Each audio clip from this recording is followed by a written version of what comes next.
us just the way we are, and likely the people that are closest to us love us just the way we are.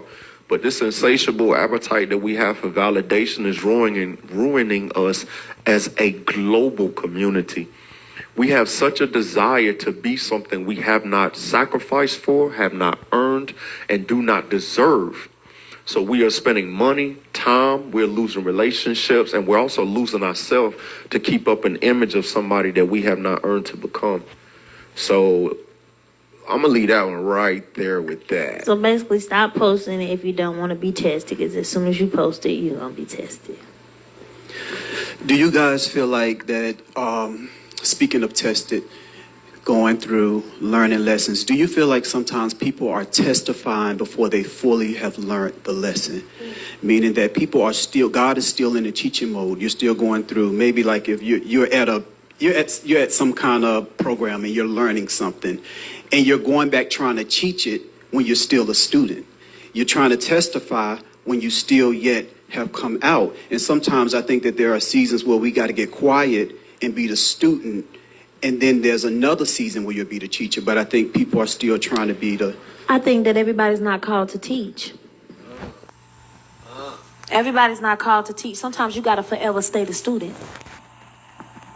In this marriage, I realize that my husband is the teacher, and I got the best teacher ever, and I'm gonna sit up under and be the best student.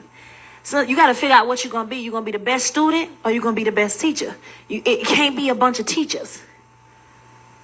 So that's my part on it. Is some people gotta learn that everybody is not called to teach.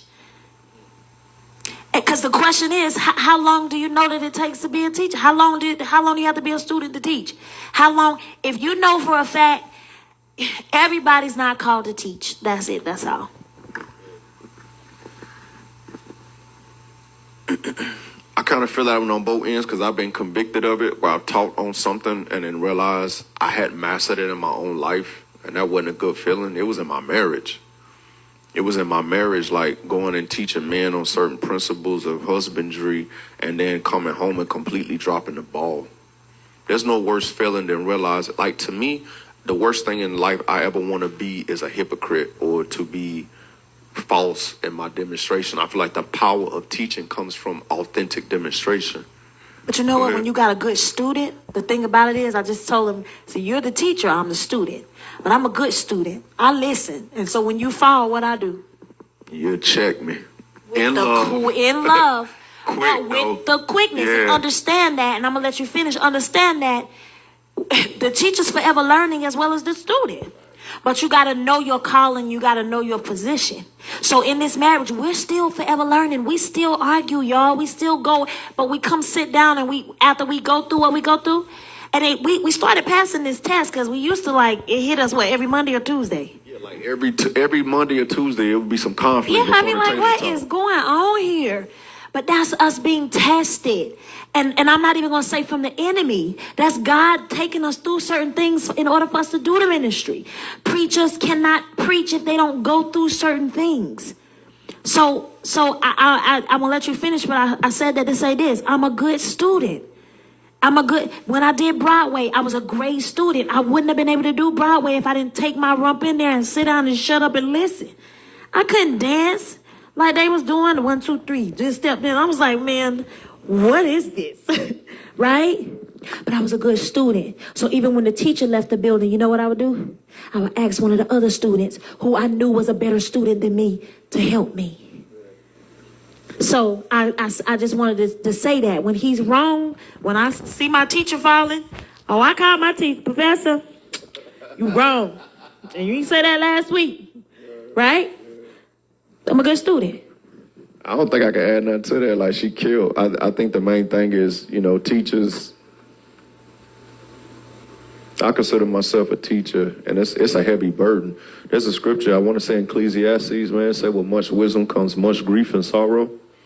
You know what I'm saying? The more you learn, man, the more you see people who walk blind and they walk in ignorance and they don't have the understanding. It breaks your heart because you see it. You've seen the visions, you've read the books, you've had the meetings, you see things that other people are not accessible to, and that's what moves you to teach. it's too many people wanting to be preachers, wanting to be pastors, wanting to be wanting to do seminars, wanting to do whatever, but it's because you want to be seen. The teaching spirit has to come from you have learned something and it sits on your heart so much that you want other men and women to know because you don't want them to feel what you felt. But too many people looking for a stage just like an artist or an actor, and you're using teacher as your lights, camera, action, which is all for self-gain, and you're hurting people. You're not teaching them. It's complete intellectual vanity. But teaching is supposed to come from you have something and you know that so many people don't have it, and you make it your personal mission to make sure you become a flowing vessel where it can get to you, flow through you, and get to them so that they can have the same freedom and opportunity that you experience. Kind of like how Christ was. He didn't want to be in the forefront. He was steady ducking and dodging. Please don't tell nobody I bless you, bro. Yep. Because they going to keep on, and then he going to tell somebody, let me skate, let me go hop in the boat and slide over here. He was steady ducking and dodging, man. Wow, that could be a whole nother, yeah. That's my take on teaching, man, because I ran from this. I didn't want no parts of this. I still struggle because I know the weight that comes with it. Like you said, I know the weight that when I go speak to men, I'm going to get tested on that. And if I'm standing on it, I have to stand even. That's a heavy burden to carry, man. Last question on tonight. I know throughout this conversation, y'all talked about the New Year's resolutions. Speak to these people. And I had to really, really digest this into my system, and I'm still digesting it into my system going into the new year. Do you feel like the reason why we're not getting to our destination, or we're prolonging getting to our destination, is because we're taking assignments that do not belong to us? You're participating in stuff. You're saying yes when you should say no. You're paying money when you shouldn't be paying money. You're being a part of this. You're throwing a baby shower when it's not your responsibility. We're taking assignments that don't, when Fantasia was talking about earlier about being at the Harris Teeter, and one of the things that I said to her is that, we know we're givers, and sometimes we're pushed into these corners where we want to feel like, I don't want to feel like, I'm better than anybody. I don't want to feel like I've changed. So we constantly take assignments that do not belong to us for the sake that we can hold our holy names. That's still a hunger for validation. Yeah. If you don't have, and we've all struggled with this. Me and my wife have struggled individually together.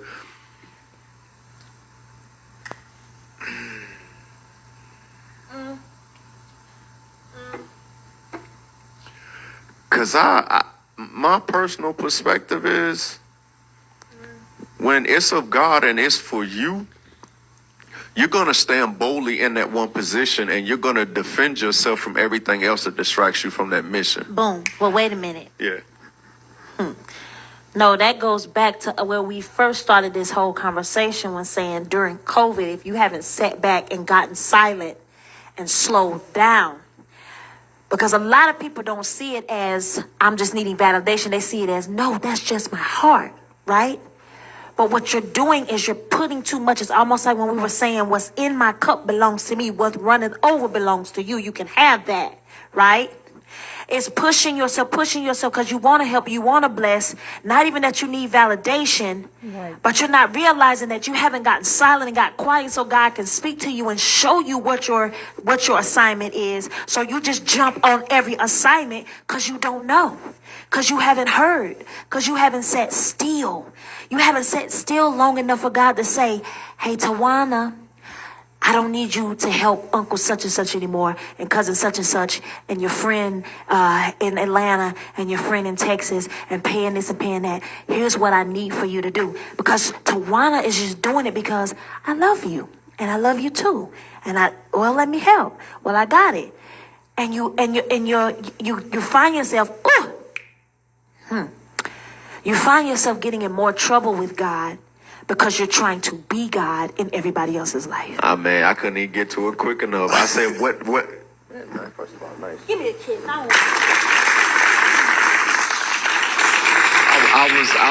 I was, that's how I know we in tone. I was saying people get in trouble, man, because you have to be careful. You got to realize God occupies the same speaker that you do. Yeah. and you'll get confused hearing your voice come through the PA system, and it's not God's.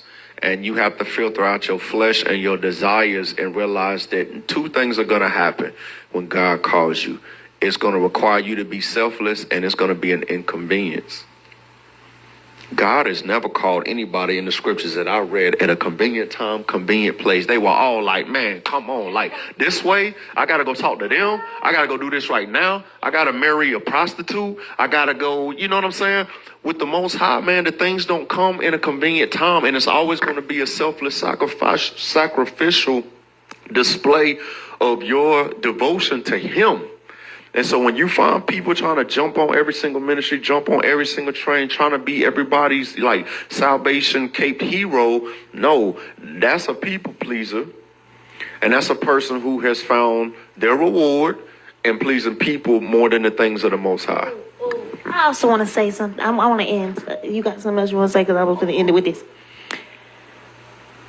I wanted to end it with this and say this because I know that we have a lot of people who also feel the way I sometimes feel. You got a million platforms of people who speak on God.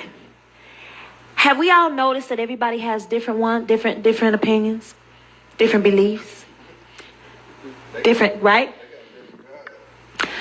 But no. Because somebody could be saying that about us. Well, how do you know that? Well, right? Here's what I want to say. I've experienced certain things, and God has shown up in those situations. And I've learned that I might not ever know, we will never ever know God. Don't none of us just sit with him and holler at him and be like, yo, I got his number. You want to talk to God? I got his pager. No. It don't work like that. Right? But I guarantee you this. If you continue to build a relationship for yourself, which is one thing we talked about tonight, building that relationship with God for yourself, going to him one-on-one. If you continue to read your word and ask him before you read it for true understanding, because I had to do that, because I used to be like, what is this? It's just parables, I can't understand it. But I asked him for understanding, so now when I read, I see it different. And if you trust your situations, like I went through so many tests, and so did he, and so did you, and so did you, that when God showed up in your test, you wanted to tell somebody like, yo,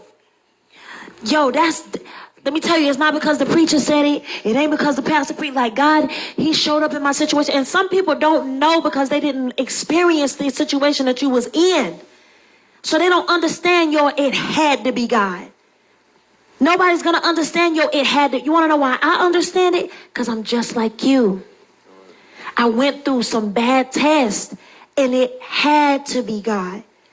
Nobody could have but God. This woman that sits right here, this is nothing but God. So I wanted to say that because I see a lot of platforms every time I'm scrolling. Somebody's preaching, somebody's teaching, somebody's shouting, somebody's speaking in tongues, and then you got people who are not in church like, look at here, look at them. Right?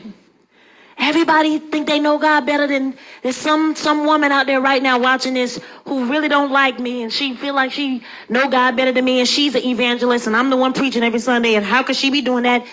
But guess what? You probably ain't been through what I've been through. And most preachers can't preach if they ain't been through nothing. I done walked through some storms, baby, and he has showed up through those storms. That's the God that I know. This is the God that we're talking about. I just had to say that because I see so much of it. It's like a form of entertainment. My wife says sometimes she'll see some of that stuff, and she said, I'm sick of this.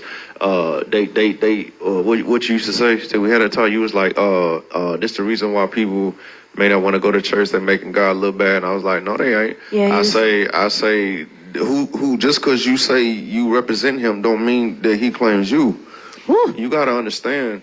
Just because somebody waves that flag and say that they are this or they are that does not mean that they are in that small circle called a remnant. He makes it very clear that that gate is narrow and that path is small.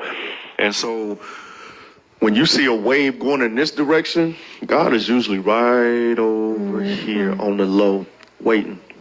And so Nobody can make God look bad. No church scandal can make God look bad. None of that can make God look bad, because those who are his will have ears to hear and they will have eyes to see. And that's just it. That's all. So for all the nonsense, the buffoonery, the antics and the circus and all that, keep doing what you're doing. You know, if that's what you're into, whatever, because God knows whose are his. And we also know that he is ours. And there's a lot of people tuning in tonight that feel the same way. And that doesn't require any validation.